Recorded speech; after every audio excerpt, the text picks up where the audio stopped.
You're enjoying a walk all by yourself, enjoying that chance to just unplug from the busyness of life with some much needed me time. You check the mail on your way in, set your keys down, grab a glass of water, and start sorting through the mail, seeing what's up. Throwing away credit card offers, keeping an eye out for maybe an occasional letter from a friend or family member, and putting anything that looks important on the side.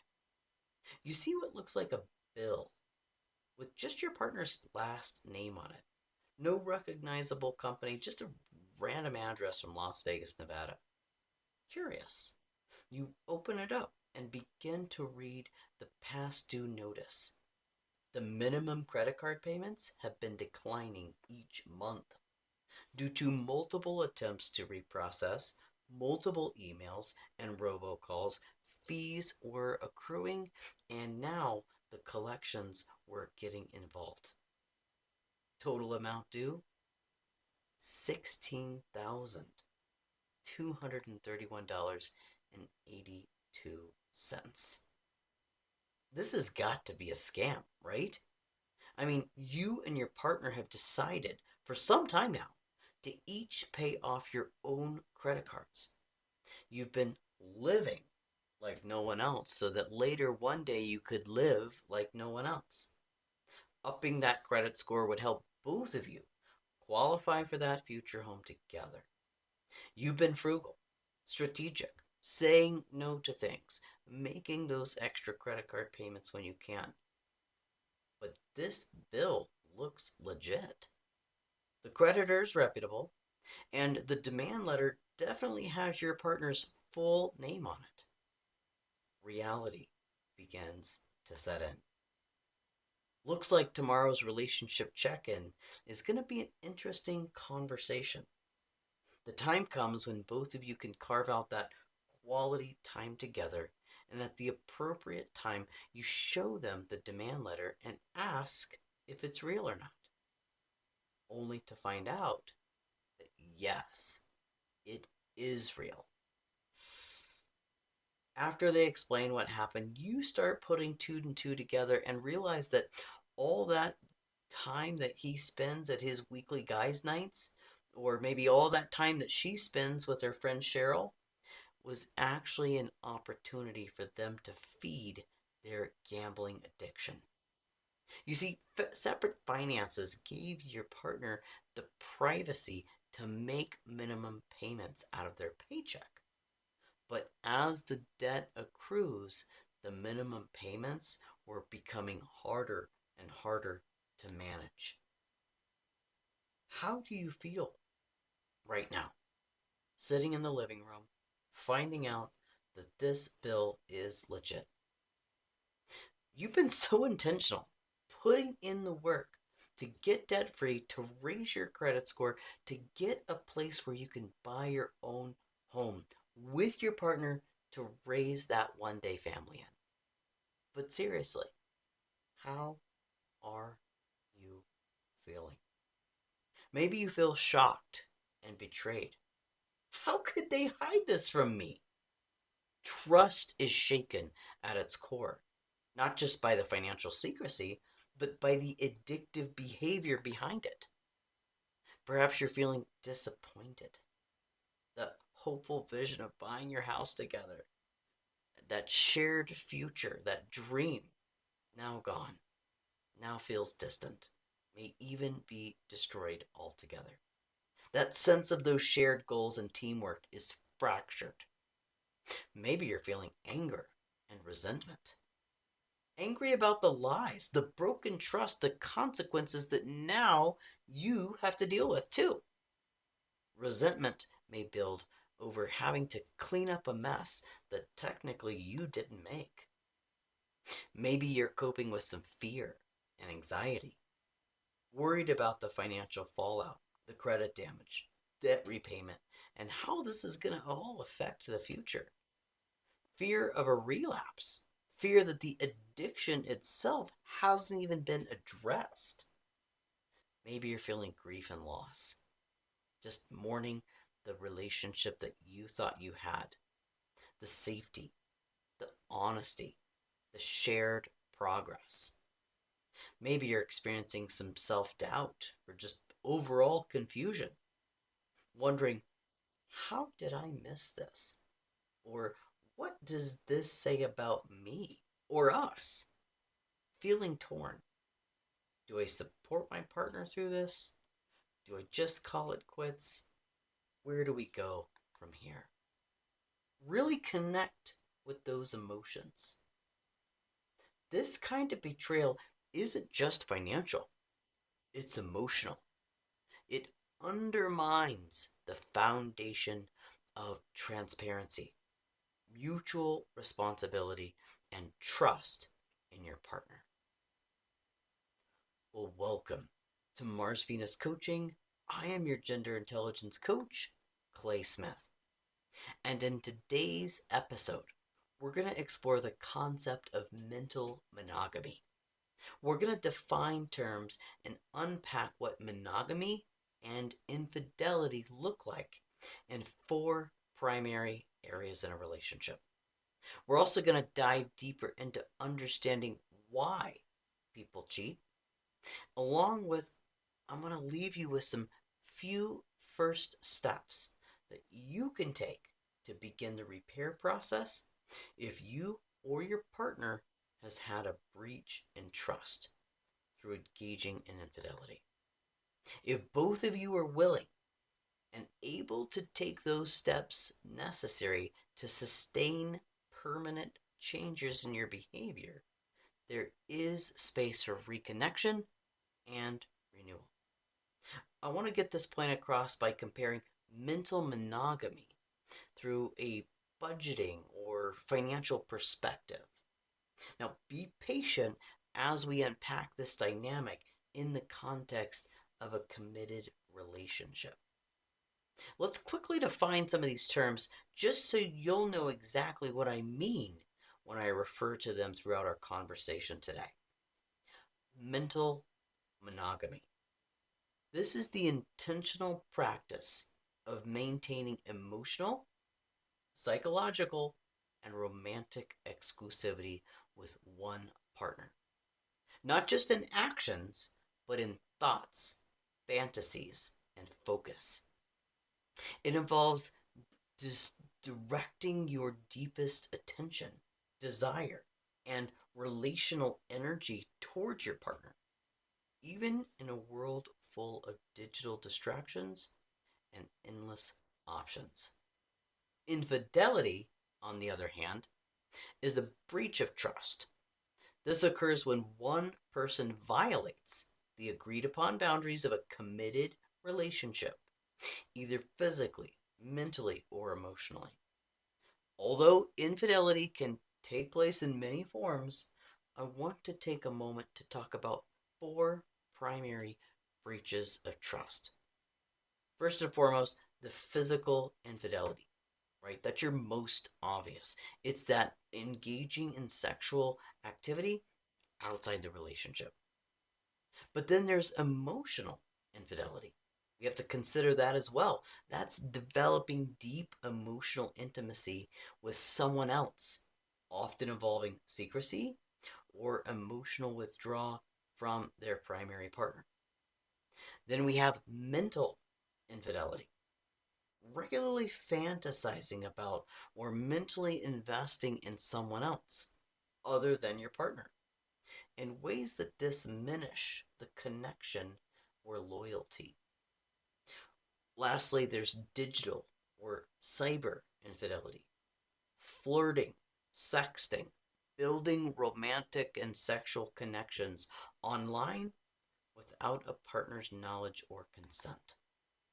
All too often, this shows up in the form of digital distractions like social media, pornography, thus pulling energy away from that real connection that you have with your one and only. At its core, infidelity is not just about actions, but about the energy, intention, and secrecy involved. When your attention that belongs to your relationship is given elsewhere, it breaks the emotional contract between your partner. To help us better understand this sexual energy dynamic and the role it plays in a monogamous relationship, let's just compare it to finances or budgeting. Imagine each person in a committed relationship has a weekly sexual budget of $10,000. This just isn't about sex, it's about attention, affection, fantasy, flirtation, emotional intimacy, and desire. Where you spend that energy determines how connected and secure your partner feels in the relationship. In a healthy monogamous relationship, each person invests their full $10,000 in each other. That means $10,000 in, $10,000 out. We have $20,000 circulating in the relationship. This creates warmth, connection, emotional safety, and sexual chemistry. But when one partner starts spending their energy elsewhere, even mentally or emotionally, a subtle shift occurs. They may still be physically present, but now they're only investing $5,000 in the relationship and $5,000 outside of the relationship. The partner who's still fully investing their 10 grand begins to feel like something is off, like there's a leak in the system. They're putting in, but not getting back the same energy. In the case of physical infidelity, that entire $10,000 is spent outside the relationship, leaving the other partner with nothing in return. It's like investing in a shared account for a long time to wake up one day and that bank balance is zero. Analogous to money, sexual energy and emotional energy are limited and valuable. If it's not being spent on the relationship, it's being spent elsewhere. And the imbalance creates emotional deficits, resentment, and a feeling of disconnection. Let's break these down just to further understand this analogy. Imagine each form of infidelity represents a kind of unauthorized withdrawal from a shared emotional bank account. Here's a way to frame it. Mental infidelity. That would be spending that outside a relationship could cost you $2,000 to $3,000, right? This would include secret fantasies, frequent sexual thoughts about others, harmless crushes at work that might reduce emotional presence. It's often dismissed as, no big deal. It's just Rob at the office. He flirts with everybody, really. But it weakens sexual focus and connection over time. The cost, subtly creating reoccurring withdrawals from desire and attention. Okay, now we have emotional infidelity. Spending that outside the relationship could cost you $4,000 to $6,000. This would include sharing intimate details, emotional support, or affection with someone outside the relationship. Your partner might start to feel like a secondary emotional priority. The cost? It erodes safety and closeness. It may start small, but it snowballs fast. Then take digital infidelity. Spending that outside the relationship could cost you $3,000 to $6,000. This would include flirty messages, sexting, following those thirst traps, pornography, or emotional connections through apps or social media. The illusion of, it was nothing physical, can confuse boundaries, but the emotional leakage is real. The cost? It destroys trust. Even if it's fantasy, even if the relationship is completely devoid of physical touch, it destroys trust. And obviously, there's physical infidelity. Now, that's going to cost you a full 10 grand, if not more. This would include just full sexual engagement with another partner. It's often the most obvious breach of trust. It's typically the most painful breach of trust. The cost? Huh, everything. It blows the entire budget of one act, and it may require building from zero. But oftentimes it costs you your home, your family, the quality of your kid's life, and your relationship with your significant other. The real risk is cumulative debt. When you got 20 grand, small little withdrawals of 1,000 or 2,000 don't seem like much, but they do add up over time. One partner may feel like they're making stealthy withdrawals, and the other one is making those deposits, being present, being vulnerable, being loyal, only to find out their partner is spending that energy outside the relationship. The relationship begins to experience an energy bankruptcy. Emotional intimacy declines, sex becomes mechanical or completely is disrupted, and resentment replaces connection. So the goal here is full mutual investment. The healthiest relationships are those where both partners invest their full $10,000 into each other. They communicate openly about their boundaries. They stay mentally, emotionally, and physically aligned. Now, it's obvious that the cost of infidelity is not worth the return. Infidelity, whether mental, physical, digital, fantasaical, whatever it is, it always comes with a relationship cost, even if it's subtle or hidden. Here's a further breakdown of the palpable cost associated with every type of infidelity. Infidelity costs trust. The foundation cracks. Trust is the glue to any relationship, and infidelity in any form creates suspicion, doubt, and secrecy. Once broken, trust is difficult to rebuild and even harder to restore back to its original strength. With infidelity, that emotional safety net, gone.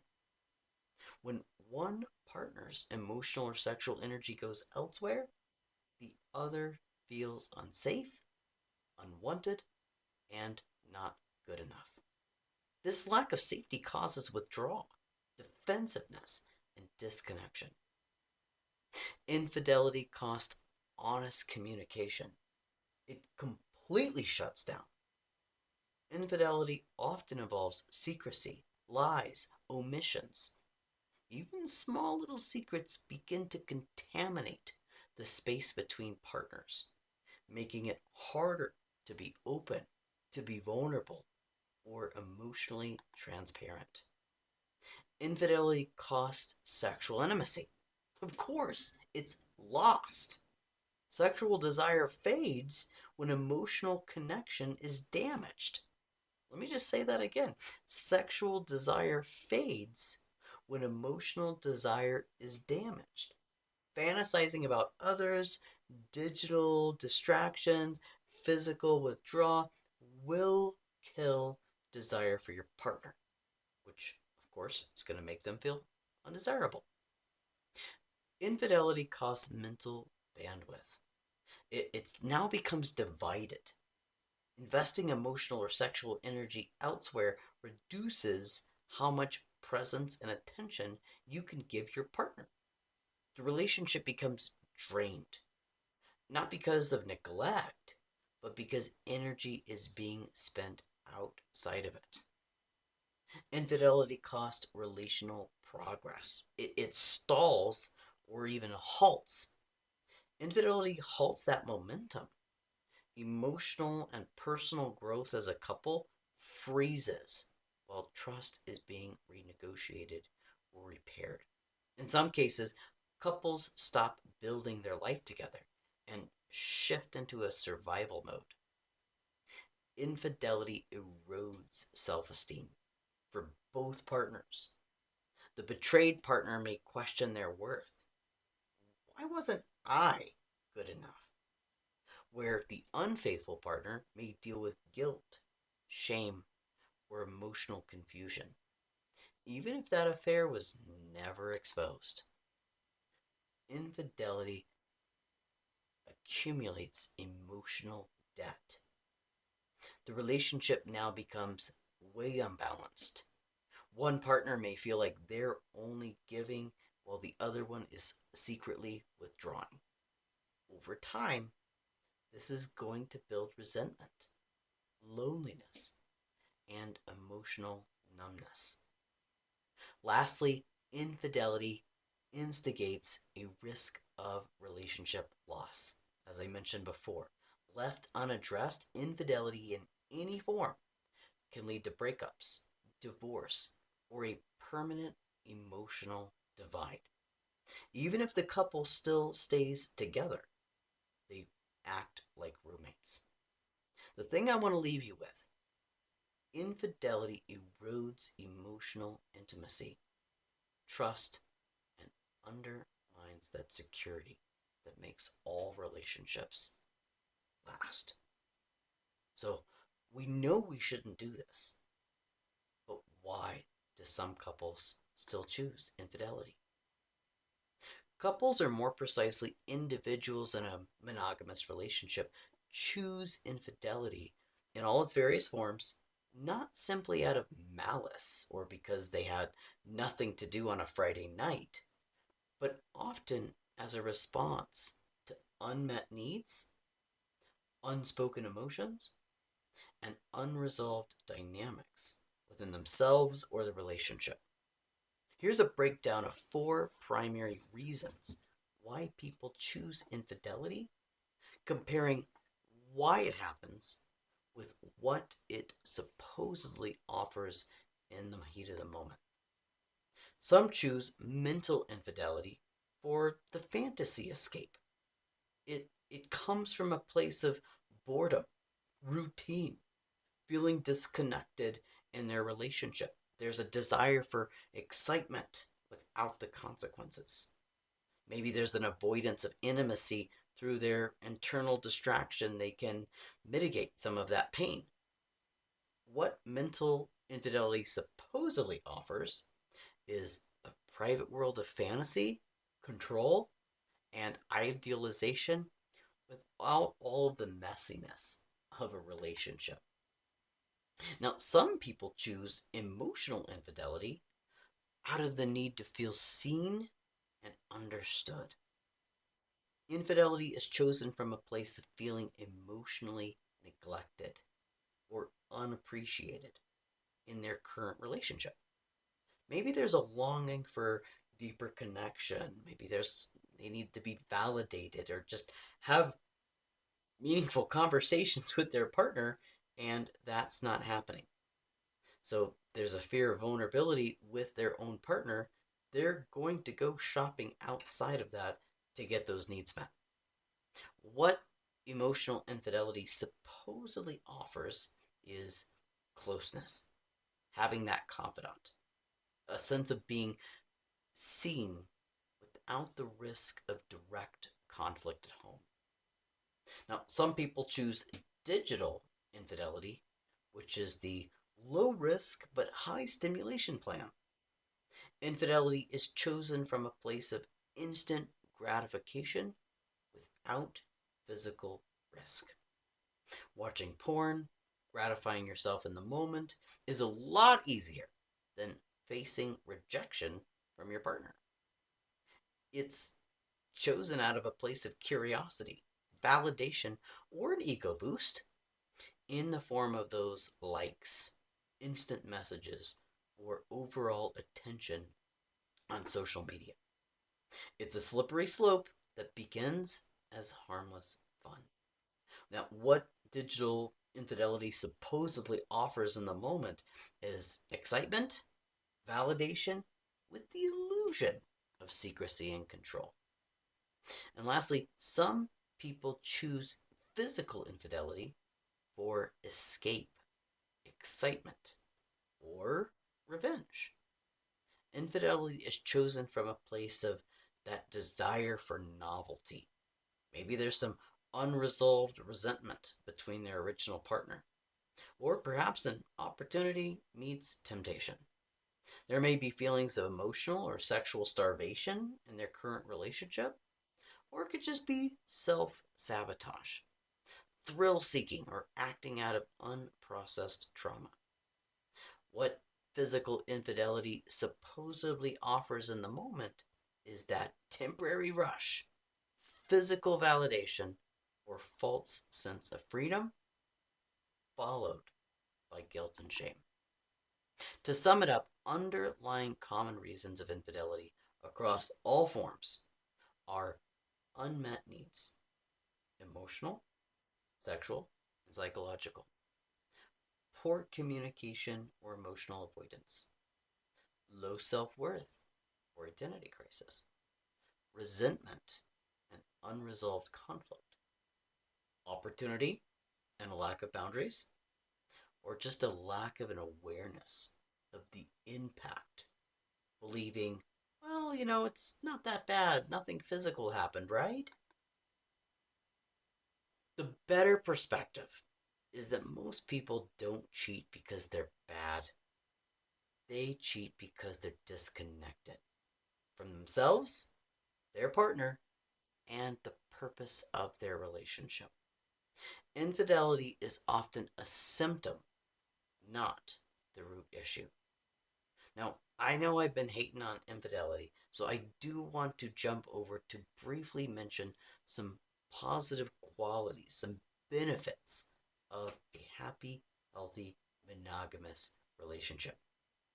The obvious offerings of infidelity don't seem to be adding up compared to their hidden cost. However, practicing monogamy on all levels creates a powerful foundation for that intimacy, that trust, and lasting connection to take place. So, bear with me as I go through 8 meaningful benefits of monogamy, just to further compare the instant gratification of infidelity with the long term benefits that monogamy can offer. First and foremost is deep emotional safety. Your partner feels secure, knowing your attention and affection are reserved for them. Safety allows for vulnerability, which is the bedrock of real intimacy. Again, vulnerability is the bedrock of emotional intimacy. Mental clarity and reduced comparison are also derived with monogamy. You're not mentally distracted by fantasies or other options. Less comparison means more appreciation and attraction for your partner as they are. Another benefit monogamy offers is stronger sexual chemistry. When that sexual energy stays in the relationship, desire builds between the two of you. That fantasy, flirtation, the energy are directed at one another. This is going to stroke passion over time. It's going to create easier conflict resolution too. With full investment, both partners are more motivated to work through their challenges. See, that emotional loyalty fuels empathy, patience, and commitment during those difficult times. When you're spending your $5,000 outside of the relationship, you already have one foot out the door. So once something happens, you're done. Just take the rest of your bags with you. But with monogamy, trust builds over time.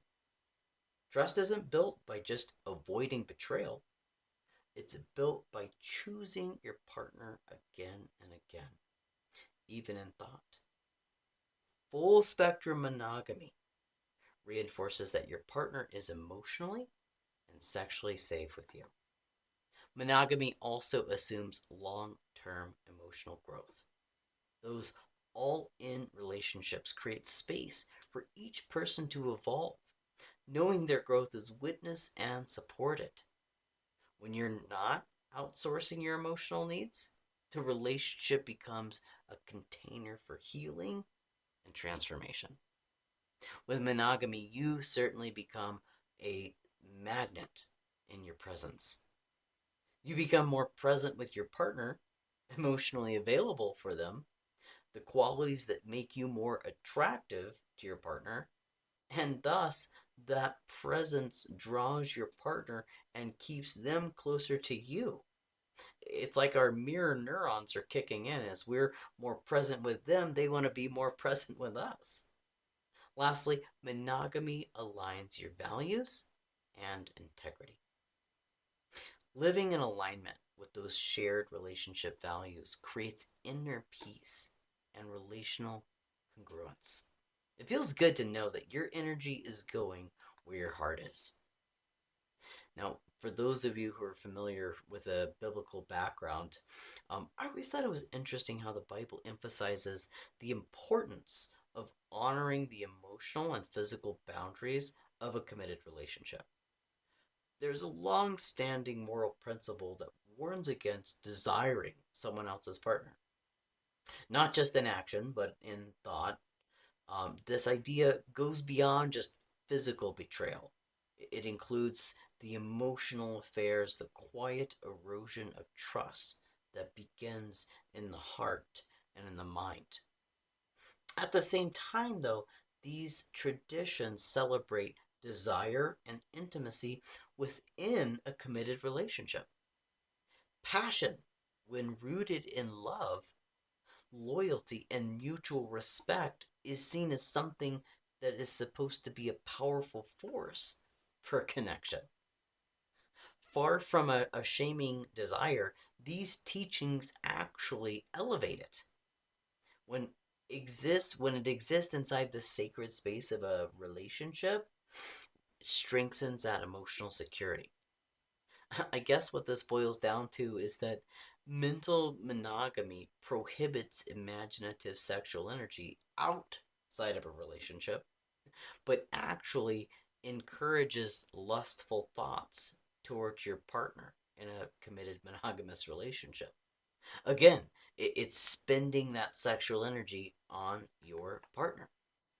Now, just as you imagined earlier, being that person, taking your evening walk, realizing the impact of that bill that you received, coming to reality that it's actually a thing. What if you were there sitting on the couch, just taking it all in? I mean, somewhere along the way, you have been all in this entire time, but somewhere along the way, your partner secretly opened up that sexual credit card, spending outside the relationship without your knowledge or consent. That emotional imbalance begins to grow. And though your partner may deny anything is wrong, the signs start to appear through little shifts in behavior, emotional distance, subtle inconsistencies.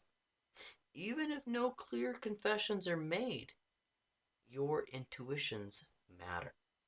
If something feels off, that emotional or sexual budget doesn't add up, it is worth paying attention to. So let's just explore 7 subtle but significant signs that you could reveal whether your partner's sexual energy is spent solely on you or might be spent outside of the relationship. The first is going to be that they're becoming less emotionally present with you, like paying minimums on your account while maxing out another account. Conversations start to feel shallow and distracted. They seem really mentally like they're somewhere else, even during that quality time. 2, there's a decrease in sexual intimacy.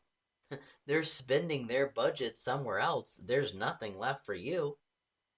Less interest in sex, touch, flirtation, physical connection really feels mechanical or avoidant. 3, they shift in emotional availability as well. They're emotionally invested outside, and now the emotional bankruptcy is at home. They become cold, reactive, or just usually private. They confide less in you. 4, they might display some digital secrecy, like hiding that credit card statement. You might see increased screen time, especially late at night. Guarded phones, deleted messages, or hidden social media behavior might start to emerge. 5, you might see a sudden boost of ego or appearance. They're investing in credit based attraction elsewhere, so they might have this unexpected focus on grooming, new clothes, or fitness. Just not for you. They crave that external validation, not yours anymore. 6, they might express strange guilt or defensiveness. Like someone who knows they've overspent but doesn't want to admit it, overreacting to questions about boundaries or other people. Alternatively, alternating between coldness and overcompensation is just going to altogether send some mixed signals. It should be taken into consideration. And 7, something just feels off. You sense their mind isn't on you during sex, or affection moments aren't there. Eye contact is missing, touch feels disconnected, and you just feel unseen, as if they're just playing a role instead of truly engaging. Here's the emotional cost. When someone uses a sexual credit card, they're borrowing intimacy from someone else, even if it's just in their mind. You, their partner, feels the interest charges in the form of confusion, hurt, and emotional loneliness. So, healthy relationships work best with full investment and zero debt. You both spend your emotional and sexual energy inside the relationship. If energy starts to drift, it's not too late. Talk about it, own up to it, redirect it back to your connection with one another. Now, remember, you're the one walking in the door. After that peaceful stroll, sorting through the mail, uncovering the letter that leads to that difficult truth. You're the partner. You're the partner that confirms later. Now realizing the damaging impact of their sexual energy spending habits, what if that spending is creating deep, possibly irreparable harm to the relationship? Coming to that conclusion, what if you've been faithful, making those disciplined choices to practice mental monogamy, only to discover your partner has had an account elsewhere and is draining your account, completely ransacked? Or what if you're watching this video and realizing that you are the one who's been spending their sexual energy outside the relationship? Maybe you just got caught. Maybe your partner has been suspecting it for a while. Or maybe they have no idea. But something inside you is waking up to the weight of integrity, especially in your relationship with the one person on this planet that is supposed to be able to trust you the most. So, how do you bridge that gap between where you are in the relationship right now in terms of sexual energy currency and where you want it to be? These are some pretty big questions I know I'm throwing at you today. And truthfully, I don't have the time in this video to walk you through each and every step towards the recovery process. Relationships are messy. Have you noticed that? And just simply cutting the credit card in half isn't going to address the root of the issue. As I mentioned at the start of this episode, I want to leave you with some applications, some steps that you can take to begin your healing process. If you or your partner have broken that trust by engaging in infidelity, if you're both willing and able to take those crucial steps and sustain permanent changes in behavior, there is space for that reconnection. Now, while it's nice to have clarity on the steps to take to save your relationship, knowledge alone isn't going to do the trick. Putting together a specific plan of what to do and in what order is also important. Mapping out the strategies, the action steps needed to repair things is certainly, definitely a priority. However, without accountability to ensure both parties are following through and adhering to the boundaries, clarity and planning aren't going to do the trick alone.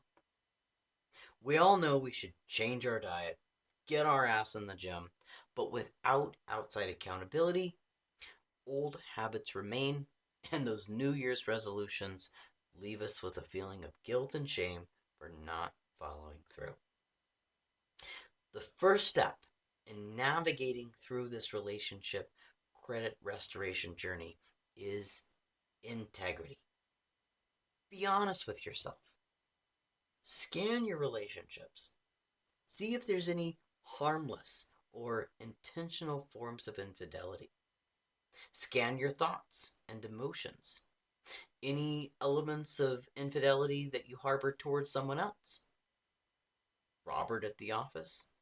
Linda at the gym class? An occasional look of beauty is okay. As John talks about, you can look but don't drool. Opportunities for infidelity go deeper when you fantasize and imagine and spend some time on those thoughts. Be honest with your partner. If you realize that there is infidelity on your side, have the courage to be honest with them and let them know. If you have intuitions that they're not all in, be honest with them and ask out of a place of curiosity and compassion. The second step is realizing that we can't do this alone. This isn't just a simple 1, 2, 3 solution.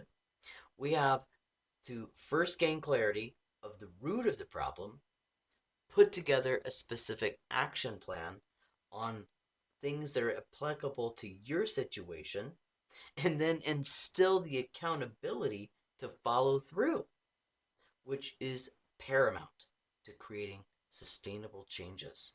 Without implementation, this is all just a bunch of mental masturbation. So find a professional. This could be a relationship coach, a marriage counselor, an elder at a church. It doesn't matter. We just need someone who is a neutral party, not biased to either partner, and who can hold both of you accountable to following through with your relationship recovery plan. The one thing I like about relationship coaching is that it offers clarity. Clarity of what you want. Clarity of what's really going on. Clarity of what's at the root of the issue. Clarity of what you would need to do to change things if you were to start the recovery process. Clarity of your exit strategy if you decide that this breach of trust is too far gone. Once you know what you want to change, the next quality that coaching offers is planning. Planning on how to rebuild the trust if you want to save things. Planning on how to invest in your relationship instead of investing in digital garbage on social media. Planning on how to confront your partner if you suspect there's a discrepancy in that monogamy budget. Planning on how to come clean if you're the partner who owns up to a sexual spending habit outside of the relationship. Planning on how to reconnect with that one person that you're committed to the rest of your life. Or planning on that exit strategy if you feel the damage cannot be undone. And after planning comes accountability. Accountable to following through the steps of recovering this relationship. Accountability to follow through with that difficult conversation. Accountable to come clean and tell your partner. These sexual energy habits are emotionally difficult to talk about, to change. And without outside accountability, fear steps in, procrastination steps in, avoidance or defensiveness step in. And then we're just continuing to add to that $16,000 debt, hoping we just don't get caught this time. Is that the kind of relationship that you want to have with your partner? Falling for the temporary gains of infidelity, of that immediate gratification through disloyalty at the expense of your relationship investment? If you're looking to take more practical steps after experiencing infidelity, whether you're hoping to rebuild the trust, restore connection, or just simply understand what went wrong, I've created a short, easy to read ebook that dives deeper into that process. In it, I share realistic strategies to help prevent infidelity from completely bankrupting your relationship, along with how I can walk you through how to rebuild your relational credit score, even after when you may feel like you've already filed for Chapter 13. If this message resonates with you and you're ready to take that next step towards healing, I encourage you to click that link in the description box below to download your copy of the ebook. It's designed to give you a head start on your recovery game plan, because restoration is possible when you're equipped with the right tools and the right support. So as we wrap up today, consider this. Infidelity is like black mold growing behind the walls of your home. At first, it's invisible. It starts small, in the dark, in places where no one's looking. Maybe it's just a little moisture from a past hurt, an unmet need, an unresolved tension. But over time, without inspection or honest communication, that emotional dampness becomes a breeding ground for something toxic. It camouflages itself. Maybe it's like a casual like on social media, flirtatious text with a coworker, some harmless fantasy, but behind the walls, it's eroding the structure of trust, intimacy, and emotional safety. And by the time the damage becomes visible through distance, secrecy, or betrayal, the relationship is already compromised. You can't just paint over it. You can't just remove it alone. You have to go in, tear out the layers, deal with the root issue. Because just like mold, infidelity, emotional, mental, digital, or physical, doesn't stay contained. It spreads quietly, and left unaddressed, it can make your relationship unlivable. So I highly recommend that you apply these insights in your relationship with your significant other. If you'd like to book a complimentary coaching call with me to gain further understanding of what we need to do if infidelity has seeped in between you and your connection with your one and only, click the link below and choose a time that works best for you. Together, we can get clarity on what's going on, what you want out of the deal, and how you can go about doing those things. Also, if you've received value from this video, I would really appreciate you clicking that like button. And as I mentioned, you can click the link in the description box below to download my free ebook, which is a jumpstart to your next steps. And if you've been implementing this relationship tool in your relationship, I'd love to hear about your feedback, your experiences in the comment section below. Infidelity doesn't always show up as a big dramatic event. Sometimes it's what we don't see, the thoughts we entertain, the boundaries we blur, the emotional investments we make outside of the relationship that slowly eat away at the foundation. And if we're not checking in, honestly and consistently, we may not notice the damage until we're standing in emotional rubble. So let's stay connected by preventing this from ever happening in the first place, or if it's already present in the relationship, repairing the walls, cleaning up the mess, and rebuilding the trust.